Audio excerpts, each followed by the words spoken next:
पानी में भी अगर कोई डूब रहा होता है, पानी में भी अगर कोई डूब रहा होता है, और अगर पानी में भी कोई डूब रहा है तो पानी भी उसको उछाल कर एक मौका देती है बचने का।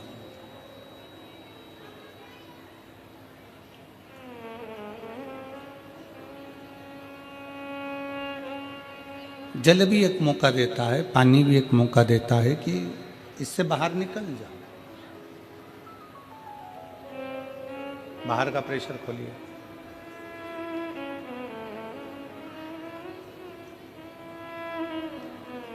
पानी स्वयं एक मौका देता है कि आप बाहर निकलो।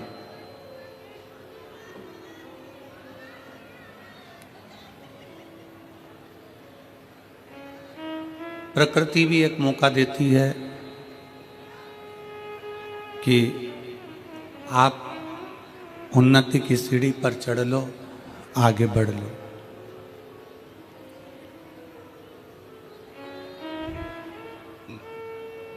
ऐसा संसार में कोई नहीं जन्म लेता, ऐसा संसार में कोई जन्म नहीं लेता जिसको परमात्मा बढ़ने के लिए, आगे चलने के लिए, उन्नति के लिए, तरक्की के लिए मौका नहीं देता।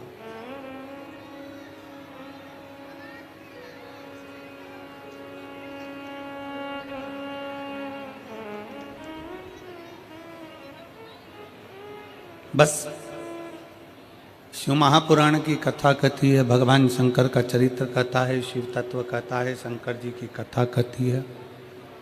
शिव महापुराण की कथा वर्णन करती है जो परमात्मा ने मौका दिया है उस मौके का सदुपयोग कर लो।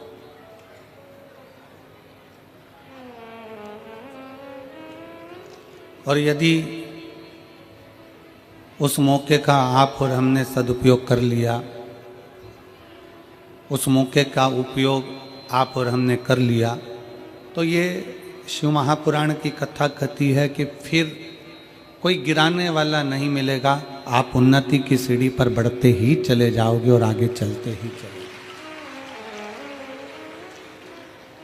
देखो,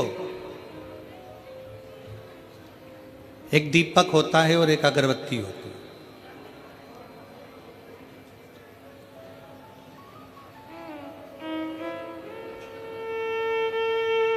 दिए में फूंक मारोगे, दिया बुझेगा कि नहीं बुझेगा? बोलो, जम के बोलो जरा। दीपक जलाया तुमने और उसमें फूंक मारी तो बुझेगा कि नहीं बुझेगा? बुझ जाए। और अगरबत्ती जल रही है और उसको फूंक मारोगे तो बुझेगी? जम के बोलो जरा। नहीं बुझेगा। जितनी जितनी फूंक मारोगे उसमें, जितना जितना फूकोगे उसको, उतनी उतनी वो और अच्छी जले।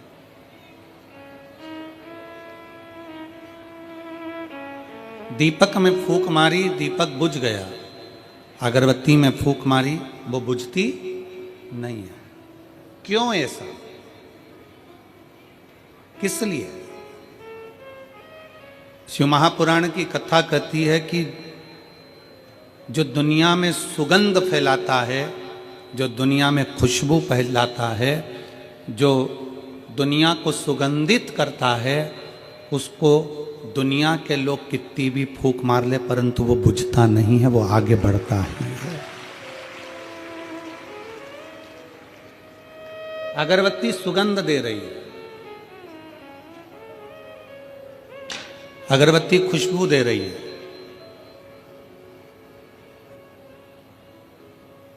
संत तुकाराम जी, संत नामदेव जी, मीराबाई, कर्माबाई, प्रहलाद जी, ध्रुव जी, मुक्ताबाई, रामकृष्ण परमहंस जी, चैतन्य महाप्रभु जी, श्रीमद् वल्लभाचार्य जी, श्री रामानुजाचार्य जी, श्री निम्बारकाचार्य जी, जगतगुरु श्री शंकराचार्य जी, और भारत के जितने जितने संत हैं, साधु हैं, गुरुजन हैं, तपस्वी जन हैं, साधक, उपासक हैं,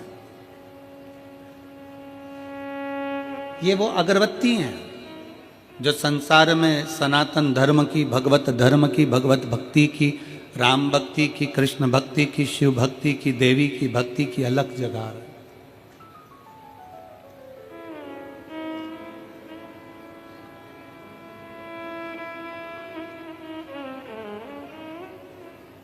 और सुगंध फैलाने वाली अगरबत्ती को कोई फूंक मारकर बुझा नहीं सकता। बुझाएगा कोई? नहीं। सनातन की सुगंध फैलाने वाला हो, भगवत भजन की सुगंध फैलाने वाला हो, सत्कर्म की सुगंध फैलाने वाला हो, उसको कोई बुझा नहीं पाता। शिव महापुराण की कथा कहती है कि आप और हम अपनी जिंदगी में कोई ऐसा कर्म करें, जन्म हुआ है, मृत्यु लोक में आए हो, आप और हमारा जन्म इस संसार सागर में हुआ, कोई कर्म अच्छा ऐसा कर लो। आप मत 1 रुपया किसी को दान करो, आप अठन्नी भी किसी को मत दो। उस पैसे का सदुपयोग अपने ऊपर, खुद के ऊपर करो। और अगर पैसा का सदुपयोग अपने ऊपर नहीं कर पा रहे हो तो अपने आसपास पड़ोस में कोई बच्चा शिक्षा ग्रहण करना चाहता है और उसके पास पढ़ने के लिए धन नहीं है, तो प्रयास करना कि उस बच्चे को पढ़ाकर उसकी मंजिल तक पहुंचाने का काम आप करें।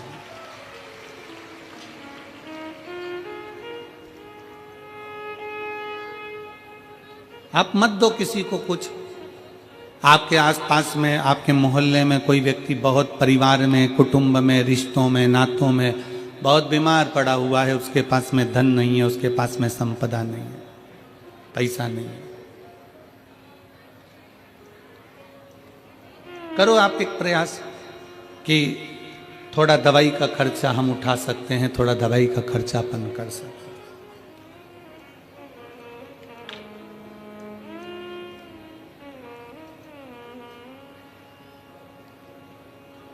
एक मौका परमात्मा सबको देता है, बस उस मौके का सदुपयोग आपको और हमें करना। मेरठ वालों को भी यह मौका मिला है 7 दिन की शिव महापुराण की कथा श्रवण करने का। आज 5वां दिन है, कल कथा का 6ठा दिन होगा। कल कथा का 6ठा दिन शिव महापुराण में शिवरात्रि के रूप में रहता है।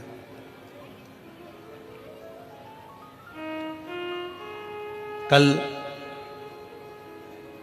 मेरठ के आसपास का क्षेत्र हो, चाहे मेरठ क्षेत्र हो, चाहे उसके आसपास के लोग हों, सब कल अपना अपना डेरा डम्बर ले लेकर आ जाते हैं और दिन में कथा सुनकर, रात्रि विश्राम कर कर, बाबा का भजन कर कर, दूसरे दिन सुबह 8 बजे से 11 बजे तक की कथा श्रवण कर कर सब अपने अपने गंतव्य की ओर बाबा से झोली भर कर ले जाते हैं।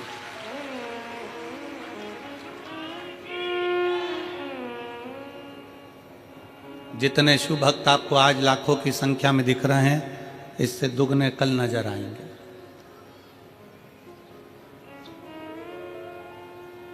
क्यों? क्योंकि महीने में 1 शिवरात्रि पड़ती है, वर्ष में 12 शिवरात्रि पड़ती है, पर शिव महापुराण की जो शिवरात्रि होती है 7 दिन की कथा में 6ठे दिन की शिवरात्रि, 5 दिन की कथा में 4थे दिन की शिवरात्रि इतनी मूल मानी जाती है कि लोग उस भाव से उस कथा को श्रवण कर कर दूसरे दिन भगवान से झोली भरकर मांग कर अपनी झोली भरकर चले जाते हैं और 3 महीने में फिर कथा के पंडाल में पहुंच जाते हैं। एक मौका देता है भगवान, एक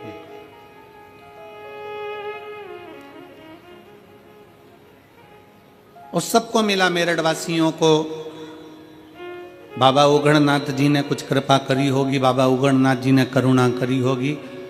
आप सबने उगड़नाथ बाबा को, बेलकेश्वर बाबा को 1 लोटा जल ज़्यादा चढ़ाया होगा, तो उगड़नाथ जी ने आपकी सुन ली और ये शिव पुराण की कथा मेरठ में करवा दी। अब उसने मौका दिया आपको कि यह कथा का रस तत्व ग्रहण करो। और धन्यवाद देता हूं आपकी शिव भक्ति को, प्रणाम करता हूं आपके चरणों को कि इतनी तेज ठंड पड़ने पर, इतनी ठंड पड़ने पर आप लोगों को धन्यवाद देता हूं कि लाखों की संख्या में आप लोग शिव पुराण कथा सुनने के लिए पधारे।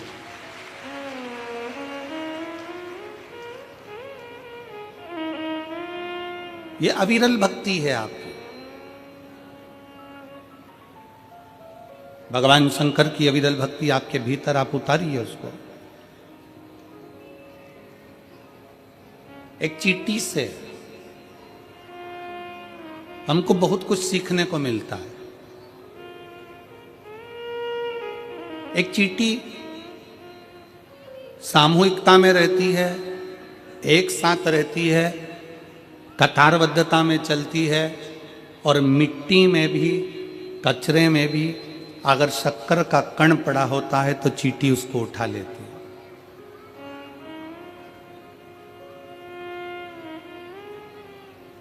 एक चींटी पृथ्वी पर रहने वाले मनुष्यों को यह ज्ञान देती है कि चींटी सामूहिकता में रहती है, तो चींटी यह ज्ञान देती है कि आप और हम सब समूहता में रहें।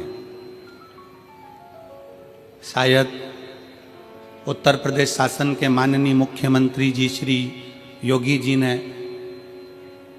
एक नारा दिया जनमानस को कि बटोगे तो कटोगे। माननीय मुख्यमंत्री जी ने एक नारा दिया उत्तर प्रदेश के योगी जी ने कि बटोगे तो कटोगे। ये क्यों नारा दिया?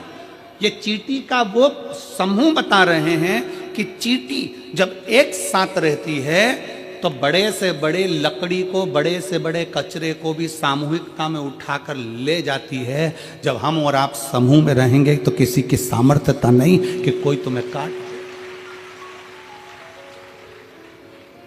अपनी समूहता,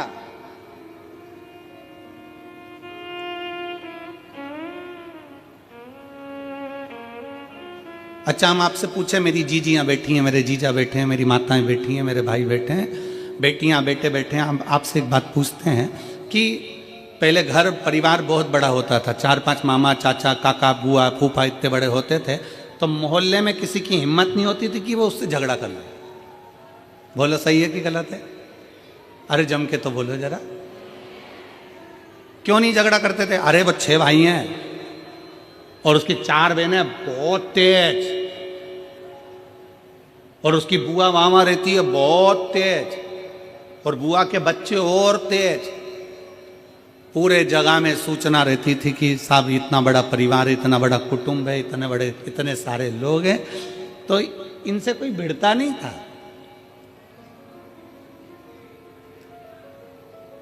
आज क्या कहा जा रहा है? आज के जमाने